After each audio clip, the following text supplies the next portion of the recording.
Jesus. What a game. That was a game. And here we go. We're going into our next series here, our second series of the tournament, and spawning in the bottom left-hand corner of Royal Blood, we have the South Korean Protoss player, the Red Protoss representing Dragon KZ Gaming. It is herO. And spawning in the top right-hand corner of Royal Blood, we have his opponent. We have the South Korean Terran player living in the land of Japan, representing K10 Esports. It is HonMonO.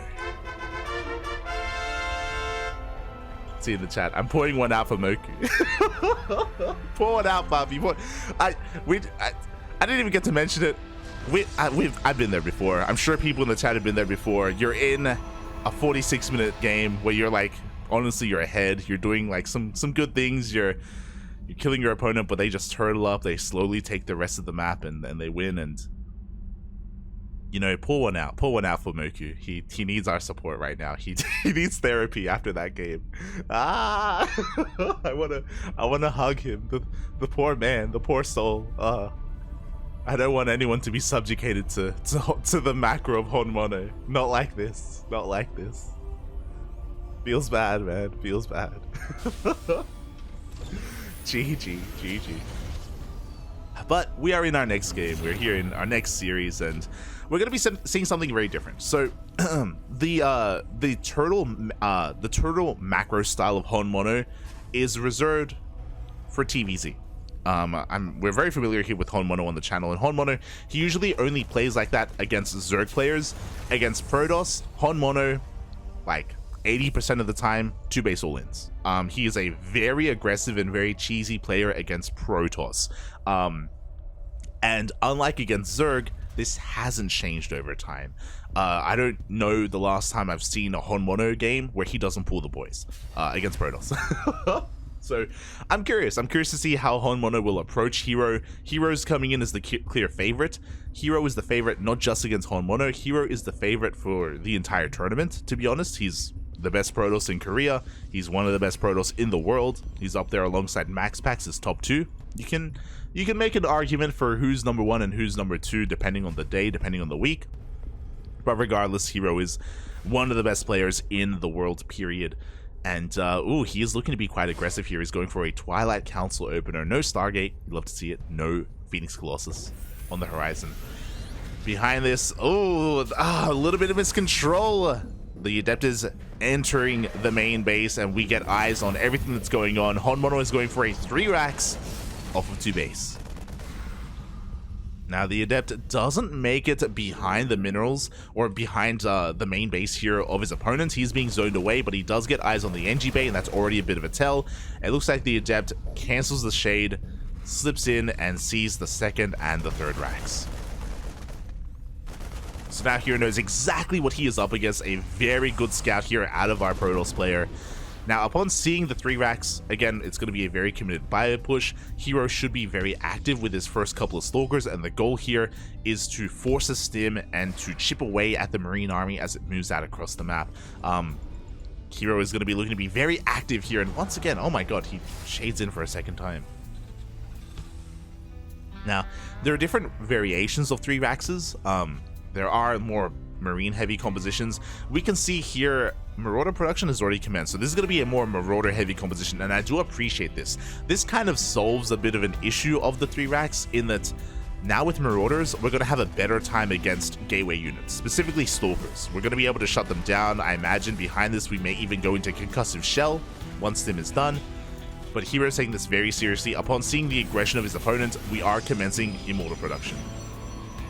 So, in this matchup, Immortals are something that you don't make unless you're either going for an all-in or you're defending against an all-in.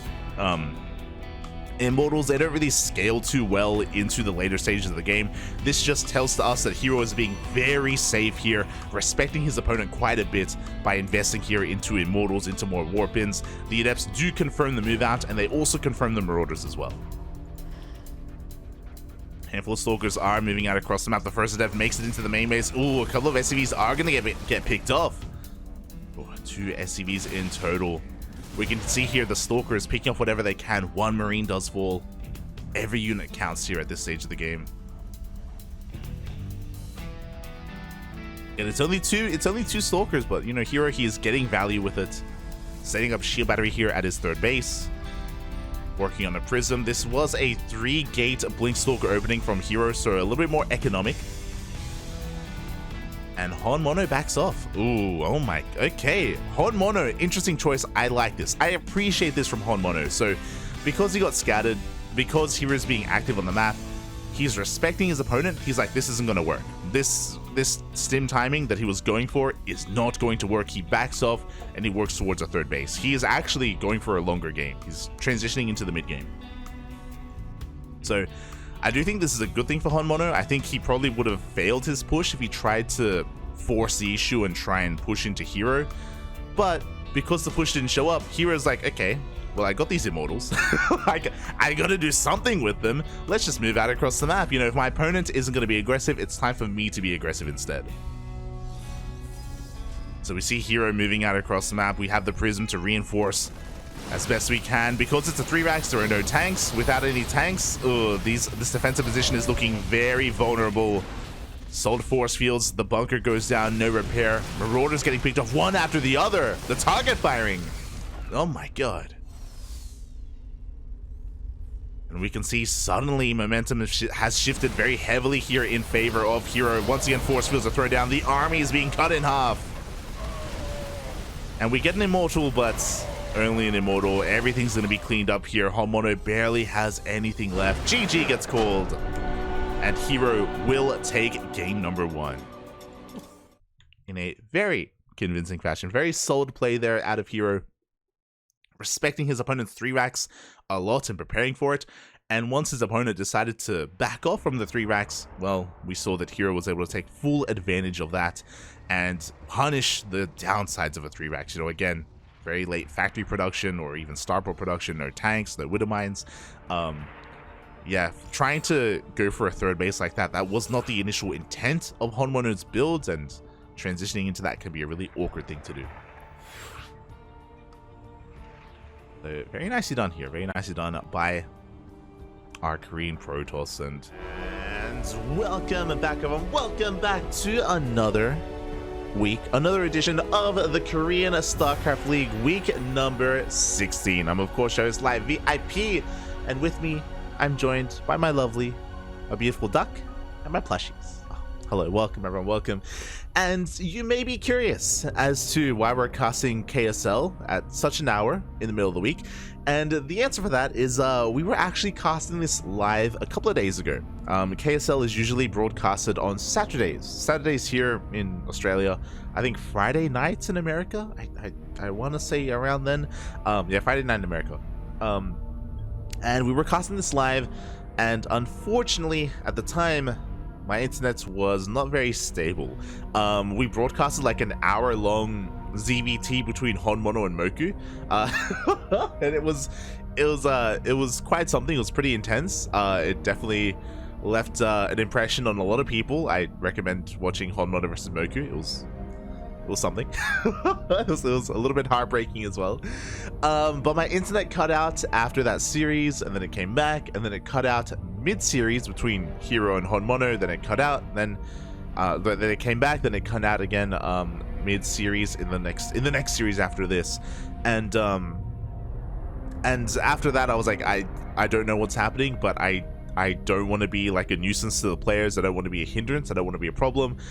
Clearly, my internet is just, for whatever reason, insanely shaky, and we ended the broadcast. We ended the broadcast in like the quarterfinals. Oh no, sorry.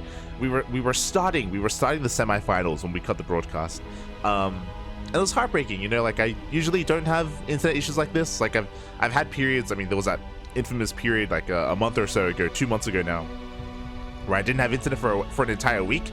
But yeah, usually when I have it, it's fine, it's stable. We don't really have to have moments like that where we have to stop a broadcast just because of how bad the internet is.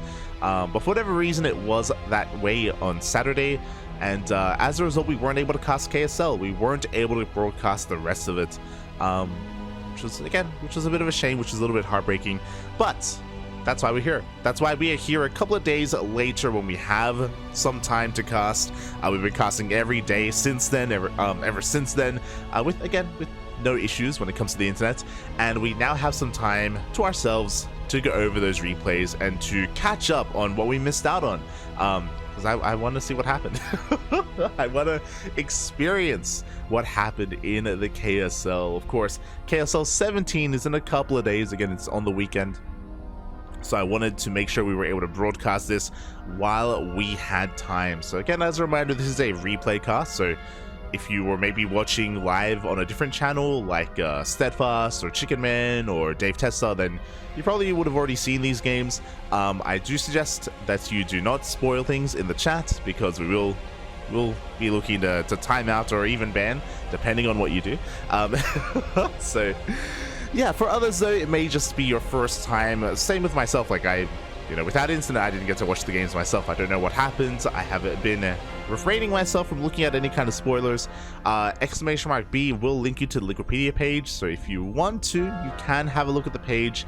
But again, it is full of spoilers, and I personally, I don't recommend it, but it is available if you so wish.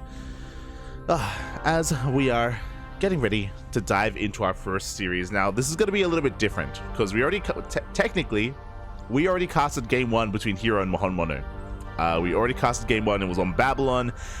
It was pretty one-sided. herO really early on was very aggressive with a handful of units. honMonO did open up with the 3-racks and was having a really hard time getting any kind of momentum. And yeah, herO was looking really damn dominant in game 1. And it was right after game 1 where we lost our internet. So I want to know how this series ends, how this story ends, as we're going to be jumping in mid-series between herO and honMonO into game number 2. Let's go, Poppy. Let's go. I need to. Okay.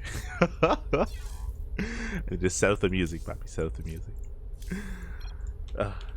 3, 2, 1. Let's go. Let's us jump into this, Poppy. As spawning in the bottom right hand corner of Dragon Scales, leading the series 1-0, we have the best Protoss player in all of South Korea, arguably the best Protoss in the world, one of the favorites for the entire tournament. We have representing. Oh, that's what I cut out. That's when I died, Poppy. That's me. Representing CranKy Gaming, it is herO. I didn't know they spoke about it. Yeah, that was me. Feels bad, man.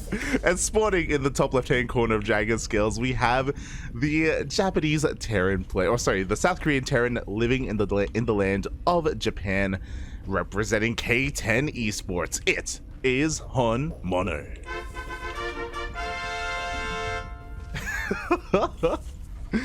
Yeah, that pause when they were talking to each other, that was when we originally lagged out. It was literally at the very start of game 2. Feels bad, man. Feels bad. As honMonO is going to be opening up with a bit of a different 2 racks. We have 1 racks back at home, so this is made to look like a racks expand. The second racks is across the map, is being proxied instead. Now, we have been seeing a lot of proxy Marauder recently in TVP over the past couple of weeks. I don't think that's what this is going to be. This is still looking like Reaper just because it is closer to the cliff itself. And we only have a single gas being taken back at home. We have a Marine. We have a Marine at least back at home. It looks like the SCVs are doing their best to try to shut down this probe, but no, the probe does slip out of their clutches, and we are in fact going for the proxy Marauder. Let's go. Okay, this has been really trendy over the past, I want to say 2 weeks, maybe 3 weeks, in a lot of TVPs, whether it's players like Bjorn, whether it's Clem. I mean, a lot from Clem, actually. We casted Clem versus MaxPax the other day in ESL Open Cup Americas, and Clem proxy Marauder and MaxPax 2 games in a row and won both games. It was wild. It was absolutely wild. I recommend tuning into the finals of ESL Open Cup Americas from a couple of days ago. And yeah, honMonO is going for a pseudo proxy rack. So I mean, we have a Marauder across the map. We have Marines being pumped out at home. We're pulling the boys as well. Oh my god. honMonO going full honMonO. There's a reason why I call him the cheesiest Terran player in all of South Korea, and that mainly applies to TVP. as we are being sending everything across the map. Meanwhile, herO, he hasn't scouted this, but he realizes something is wrong. 2 shield batteries are already done at the natural. We have a gate in the main, a gate on the way at the natural base as well. A 3rd gateway, Jesus Christ. So we have plenty of production, soon to be a lot of production to work with. The jig is up, the army has been spotted, but the stalkers are ready. The boys are being pulled. We even have an overcharge. God, honMonO does have a reputation, to be fair. Like, I'm not the only one who knows him as the cheesiest Terran player in Korea. I'm sure the Koreans know that as well. A couple of workers are going to be going down. The buffer for honMonO is now gone, and we didn't even waste, or we didn't even use that shield battery overcharge. We still have it available here if we do need it. We have another shield battery behind this as we pull the rest of the boys. The rest of the boys are being pulled. honMonO he's giga all in at this point. This game will end one way or another, and I feel so bad that I missed out on this live. Oh my god. As the boys have arrived, the Marauders are pushing up the ramp. We have 4 Marauders that are going to be focusing on that pylon. That is a proxy. That is Nartosis pylon, by the way. But the shield batteries are keeping it alive. The overcharge keeps it alive as well, just barely up. The pylon will not die. Nothing dies. The E-base. As honMonO is having a little bit of fun, GG gets called. And herO will take game number 1. Oh, sorry, number 2 and the series. GG. GG, well played. Oh my god. Yeah. That's what we missed out on. I was surprised because I knew that it was a quick game because my internet came back like in less than 5 minutes, and then I had to load back into the game, and the players and Anki was already out. I was like, oh well, we're good to go. But GG, well played to herO for reacting so well. The power of the overcharge, I'm shocked that the pylon refused to die, stood strong throughout all of that. And with that, yeah, GG, well played. Congratulations to herO for taking the 2-0. He advances on to the next round. And this next round is where we were able to once again cast one game. We casted herO versus Australia. It was a bit of a back and forth.